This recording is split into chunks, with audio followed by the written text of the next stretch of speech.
अस्सलाम वालेकुम। आप देख रहे हैं प्रोग्राम आपकी बात और मैं हूं बुशरा मलिक। वही हुआ जिसका खदशा था। रशिया यूक्रेन तनाज़ा शिद्दत इख्तियार कर गया है। बरोज़ जुम्मा रशिया ने यूक्रेन पर रॉकेट मिसाइल से दारुल हुकूमत कीव पर हमला किया। इतलात के मुताबिक 100 से ज़ायद रॉकेट हमले किए गए हैं, जिसके नतीजे में 137 अफराद जाँ बाग हुए हैं और मुतअद्दिद ज़ख्मी भी हुए हैं। यूक्रेन के शहर कैफ में इस वक्त अफरा तफरी का आलम है। यूक्रेन के शहर में इस वक्त जितनी भी ज़राए आमदोरफ्त है वो बुरी तरह से मुतासिर हो चुके हुए हैं। कितारों की कतारें लोग इस वक्त पेट्रोल पंप्स के बाहर मौजूद हैं, बैंक्स के बाहर मौजूद हैं, ताकि वो वहाँ से अपनी मालो दौलत समेट कर किसी बाहिफाजत मकाम पर मुंतकिल हो सके।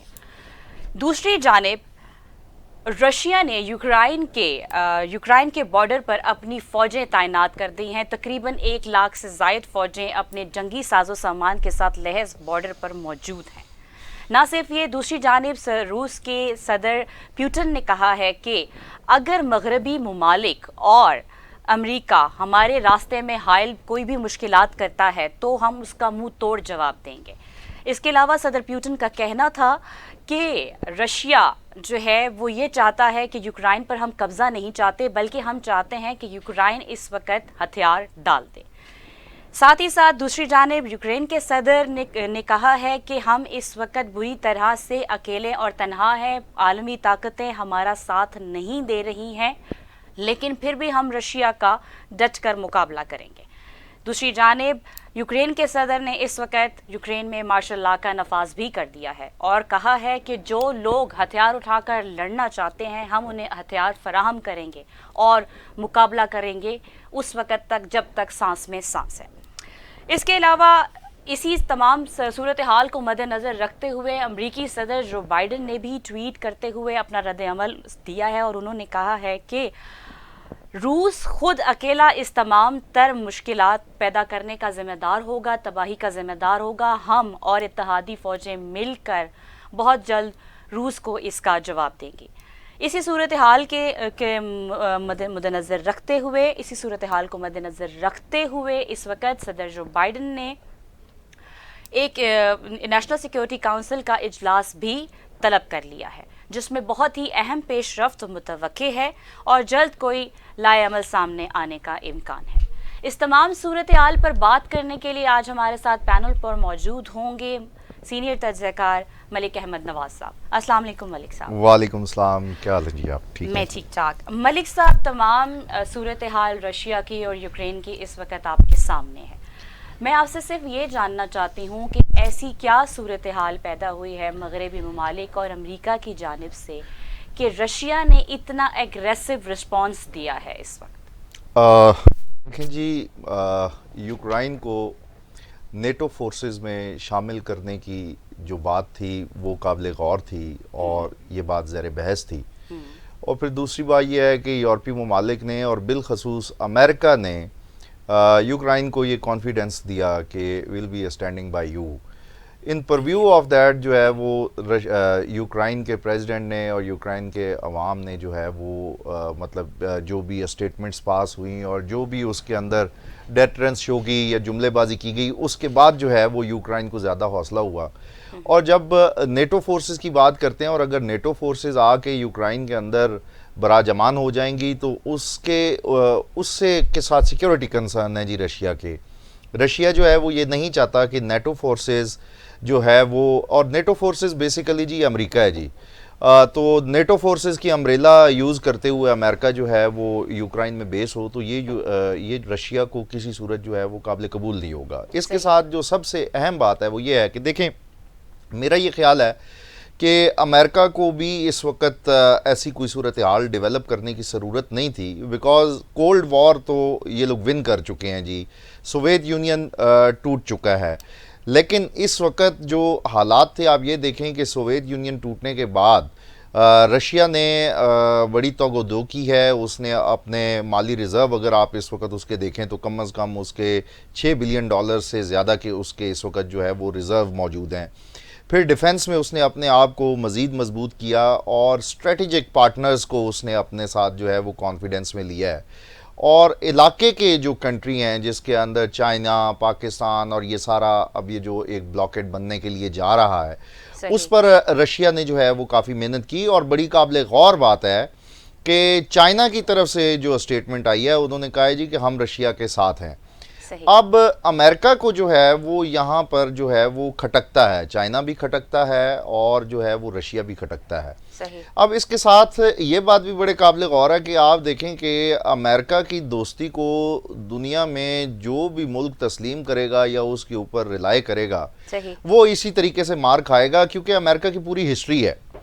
आप ये देखें कि पाकिस्तान के साथ वादा किया गया था जब वॉर इन्वेड हो चुकी थी कि जी बहरी बेड़ा आ रहा है, वो बहरी बेड़ा नहीं आया। इसी तरह अब आप देखें कि तकरीबन फ़ौजें जो हैं वो यूक्रेन के अंदर, रशिया की फ़ौजें जो है वो घुस चुकी हैं और वो अंदर जाके उनको मार रहे हैं। इसके बावजूद अमेरिका की तरफ से और यूरोपियन कंट्रीज़ की तरफ से जो कमिटमेंट दी गई थी कि हम आपके साथ होंगे और हम आपके शाना बशाना लड़ेंगे, ऐसी कोई सूरत हाल जो है वो डेवलप नहीं हुई। सही। और आप ये देखें अल्हम्दुलिल्लाह जी के 1991 में जब ये कोल्ड वॉर का सिनेरियो था और यूक्रेन को जब कमिटमेंट्स दी गई अमेरिका की तरफ से कि जी आप अपना न्यूक्लियर प्लांट जो है और अपना आप न्यूक्लियर जो एसेट्स हैं आप उसको रोल बैक कर दें, तो उस वक्त ये कमिटमेंट दी गई थी कि हम आपकी तरक्की के भी जामिन हैं, हम आपके डिफेंस के भी जामिन हैं। सही। तो आज वो जमानतें कहाँ चली गई।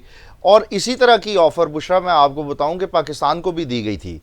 तो सलाम है उस वक़्त की हुकूमतों को, उस वक़्त के फ़ौजी जर्नैलों को जिन्होंने इस ऑफ़र को जो है वो कबूल नहीं किया, और तभी शायद आज आप और मैं जो है इस हवा में आज़ादी के साथ जो है वो इस फ़ज़ा में हम लोग जो है वो सांस लेते हैं जी।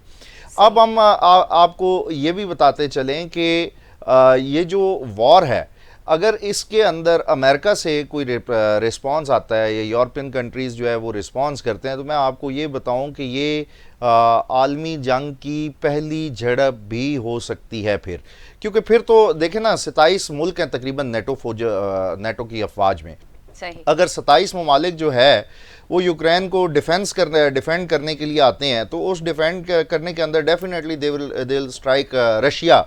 तो जब रशिया के ऊपर स्ट्राइक होगी, चाइना उसका एलाई है, तो ये जो ब्लॉक है ये जब 27 मुल्कों से लड़ने के लिए जब पेशकदमी करेगा, तो डेफिनेटली इसका मतलब है कि हम जो है वो आलमी जंग को जो है वो दावत दे रहे हैं। सही। अब बुशरा काबिल गौर बात ये है कि ये सारी सूरत हाल जो है ये स्टेटमेंट से, जो बाइडन साहब के स्टेटमेंट से और नेटो कंट्रीज़ के स्टेटमेंट से जो है वो कूल डाउन हो सकती है। वो कूल डाउन ऐसे हो सकती है कि अगर वो एक स्टेटमेंट पास कर दें कि जी हम नेटो के अंदर अभी जो है वो यूक्रेन को लेने के लिए तैयार नहीं है और हम इसके ऊपर गौर करेंगे, तो मेरा ये ख्याल है कि सूरत हाल किसी हद तक जो है वो थम जाएगी।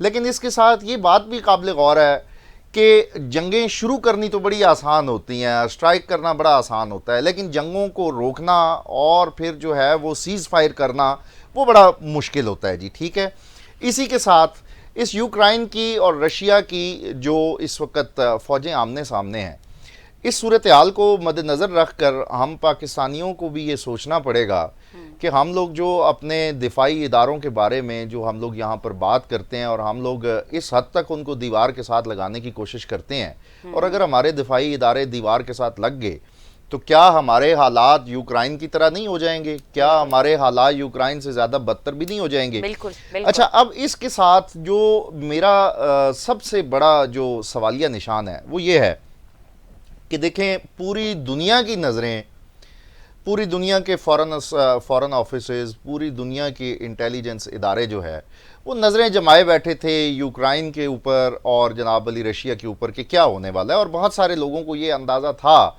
कि किसी भी लम्हे कोई इन्वेजन जो है वो हो सकती है।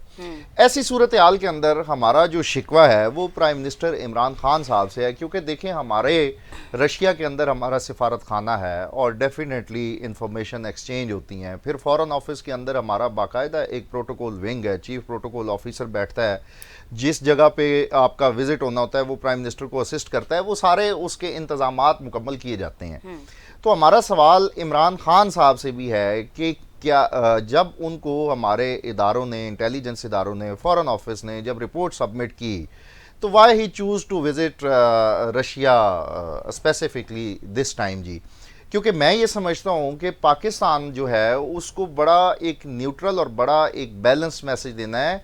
हम किसी सूरत भी किसी की जंग के अंदर जो है वो नहीं कूद सकते। आप ये देखें। जी सॉरी जी माजरत के साथ अहमद साहब, आपकी बात में यहाँ पे मैं को तस्दीक करती चाहूँ कि वज़ीर आज़म इमरान खान ने जाने से पहले भी ये एक स्टेटमेंट पास की थी कि हम किसी भी ब्लॉक का हिस्सा नहीं बनेंगे। तो क्या इस सूरत हाल में, कि जिस सूरत हाल जो अब इनके सामने है, कशीदगी हो चुकी है, जंग की बिल्कुल तैयारी है इस वक्त, यूक्रेन में इस वक्त तबाही हो चुकी है, क्या इस वक्त पर वज़ीर आज़म का रशिया जाना मुनासिब था?